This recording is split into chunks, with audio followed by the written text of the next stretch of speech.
And that's exactly one of the reasons why the confidential funds of DepEd was asked by VP Sara August of 2022. Ang nangyari, ni-release nila ang confidential fund December 15 or 13 if I am not mistaken in 2022. Alam natin na pag hindi naubos ng isang agency yung pera, ibabalik yan sa National Treasury. But the projects and programs of DepEd have been implemented as early as August of 2022. And that means tinira nila si VP Sara intentionally of the confidential fund kasi wala silang magamit against her. That's the fact. Okay? Now, they also targeted the confidential funds of the Office of the Vice President. Alam nyo ba na aside from the socio-economic programs of the OVP, VP Sara is trying to leverage the Peace 911 as one of the landmark programs of the OVP. If you are from Davao, if you are from Mindanao, yung Peace 911 po, yan po ang reason bakit naging insurgency free ang Davao City. Wala kaming NPA sa Davao City because of that project, Peace 911. Now, in order to implement the projects and programs of the OVP, the other socio-economic programs, kailangan yan ng surveillance. Kailangan yan na may mga tao na nakakapagsasabi kung sino yung mga tao na nanggugulo sa lugar kung saan tinatayo ang mga satellite offices. And that's also one of the reasons why the confidential funds of the Office of the Vice President was asked as part of the mandate of Bongbong Marcos for VP Sara to do her task in the National Task Force to End Local Communist or the NTF-ELCAC. Anong ginawa? Ni-release ang pera December of 2022 na kung saan 15 days na lang gagastusin ng OVP. And because of that, because the programs and projects of DepEd and OVP have already been implemented as early as August of 2022, na kaya nilang gastusin ang 125 million in just 11 days. Ito yung facts na hindi binabalita ng mainstream media. Why? Because ang focus ng mainstream media is to malign the image of the Vice President of the Philippines. Department of Education. That's first. The second one, ginawa niya si VP Sara as Vice Co-Chairperson of the NTF-ELCAC. I know na marami sa atin dito ang nakakaalam that the purpose of NTF-ELCAC is labanan ang ating mga local communist groups. Tama, diba? Tama! Now, on top of that, si VP Sara din, siya ang president ng Association of Southeast Asian Nations Education Council, the CIMEO. Siya ang president. And that's the reason why NAPOLCOM, National Security Council, Department of National Defense, nagbigay or gumawa ng Vice Presidential Security Group upang mapangalagaan ang ating Vice President sa tatlong tungkulin niya. Apat actually, Vice President of the Philippines, Vice Co-Chairperson of the NTF-ELCAC, Secretary of Education, President of the CIMEO Council, and DepEd Secretary. Now, ang nangyari guys, takot ako dito sa dito. Ang nangyari, when VP Sara took her oath as the Secretary of DepEd, ang binigay na report sa kanya is that there are 1,871 cases of child abuse from 2019 to 2020 with 15 more regions that have not submitted their report. Imagine that, 1,871 child abuse cases. Okay? Now, after that, isa din sa report na nakuha ni VP Sara, according to the East Mindanao Command, NICA, PIDEA, and DepEd, that 12 years old to 17 years old nag-surrender sa 12 schools, public schools dito sa NCR. That's in NCR alone. And that's 12.3% of the total population ng mga students sa Pilipinas. That's a big number. Okay? Now, secondly, VP Sara, after niya nanumpa as Secretary ng DepEd, na-receive niya din ang report na there are incidents of drug-related issues involving 5,358 minors and 6,000 cases of gang-related incidents within DepEd. Those are numbers that we should not overlook. Diba? 1,871 cases of child abuse nangyayari sa DepEd mismo. Perpetrators, teachers. Perpetrators, workers of different public and private schools. And that's exactly one of the reasons why the confidential funds of DepEd was asked by VP Sara August of 2022.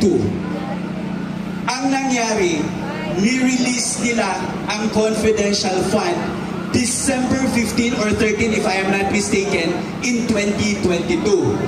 Alam natin na pag hindi naubos ng isang agency yung pera, ibabalik yan sa National Treasury. But the projects and programs of DepEd have been implemented as early as August of 2022. And that means tinira nila si VP Sara intentionally of the confidential fund kasi wala silang magamit against her. That's the fact. Okay? Now, they also targeted the confidential funds of the Office of the Vice President. Alam niyo ba na aside from the socio-economic programs of the OVP, VP Sara is trying to leverage the Peace 911 as one of the landmark programs of the OVP.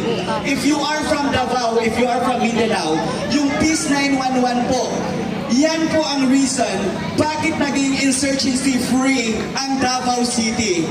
Wala kaming NPA sa Davao City because of that project Peace 911. Now, in order to implement the projects and programs of the OVP as well as the other socio-economic programs, kailangan yan ng surveillance.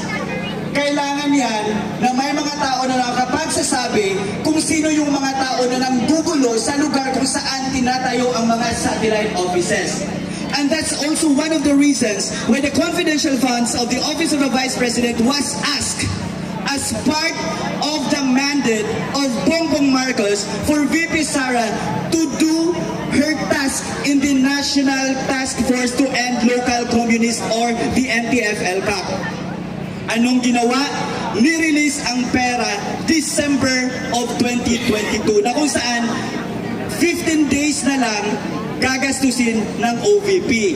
And because of that, because the programs and projects of DepEd and OVP have already been implemented as early as August of 2022, na kaya nilang gastusin ang 125 million in just 11 days. Ito yung facts na hindi binabalita ng mainstream media. Why? Because ang focus ng mainstream media is to malign the image of the Vice President of the Philippines. The directive is, sa bawat report nila, dapat may nakaangklang family name na Duterte. Why? Because it would encompass everyone. It would malign the reputation of President Duterte, Digong. It would tarnish the reputation of VP Sara as the Vice President, and it would also include Pulong, Paulo Duterte, and Baste Duterte. So, the moment na ginagamit nila ang family purposefully named na Duterte sa media, the more it would be written as part of the history. So that's part of their demolition job. That's why as a writer, pinapaintindi ko sa inyo na you should not believe on everything you read and see on in mainstream media. Why? Because there are directives in place that they did just to demolish the Dutertes. Diba? Duterte! Duterte! Duterte! Duterte! Duterte! Duterte! Alright, so last point. Yung confidential funds, bago yung issues lahat, bago nag-meeting si Tambaluslos at ang Makabayan Block, ang sabi ng COA, the Office of the Vice President and DepEd, they have been complying to the requirements indicated on COA, on the Joint Circular 2015. Ang sabi, sinasubmit ng OVP yung mga lacking documents. If they are able to send out AOM or Audit Observation Memorandum to the DepEd and OVP, that's because they want the OVP to comply to the lacking requirements. So ang ginawa ni VP Sara, kinukomply niya. Halimbawa, nagsasabi yung COA, hey, wala kayong documentation sa event na ito or yung mga gastos dito, may nakulang na documentation. It did not satisfy the requirements that we impose on that certain project or program. Ang ginagawa ng OVP, they comply. Sinasubmit nila. Pero ano ang directive? Dapat gumawa ng AOM or Audit Observation Memorandum ang COA para siraan nila mismo si VP Sara na ang pera sa confidential fund ay na-corrupt. Eh hindi pa nga tapos ang audit. VP Sara still has until February of 2025 to comply with the requirements set by COA para mawala yung audit yung mga documents na hinahanap nila sa AOMs nila ay mawala. And that means to say, the moment the OVP and DepEd comply to those requirements na hinahanap ng COA, makli-clear si VP Sara sa confidential funds allegations against her. So kaya ngayon, minadali, di ba? That's the term. Parang na-finesse track nila yung confidential fund para more issues ang lalabas. So ngayon, ginawa na nilang issue ang Mary Grace Piatos, yung Nova and everything. Well, in fact, that should be answered by the security sector. So ginagamit lang nila yan because wala na silang other arguments to bring VP Sara down. Okay? Now, people of the Philippines, to my beloved kababayan abroad and here in the Philippines, I implore all of you to stop believing the lies perpetrated by the Philippine National Police, the AFP, and the mainstream media. There are facts, information that don't make it on the news. There are conversations, there are negotiations that don't make it online. And that means to say that we should be more vigilant in weighing things out so that we would be able to fight for the causes that we've all been advocating for. And that's the point of all these activities that we are doing. Dapat, what's be vigilant ba in Tagalog? Dapat maging mapagmatsyag tayo. Huwag maniwala. Pag naglalabas ng mga information yung mainstream media, huwag din siyang maniwala. Because I myself is from the media. I know exactly that we have to frame news. We have to angle news for readership. We have to frame and angle news for us to be able to gain more readers and gain more clout. But right now, there is already a big gap between the mainstream media and the social media. Ngayon, mas natatalo natin ang mainstream media. Kaya kayong lahat ng mga vloggers, writers na nandito, huwag kayong matakot. Civilian supremacy. We are more powerful than our uniform personnel. Ito lang ang masasabi ko sa inyo. Let's continue support VP Sara and let's continue to prove to the Bangag administration that at the end of the day, it's the majority of the people na dapat masunod. Okay? Now, yan naman po ang aking speech for tonight and thank you for the opportunity. We are doing all these things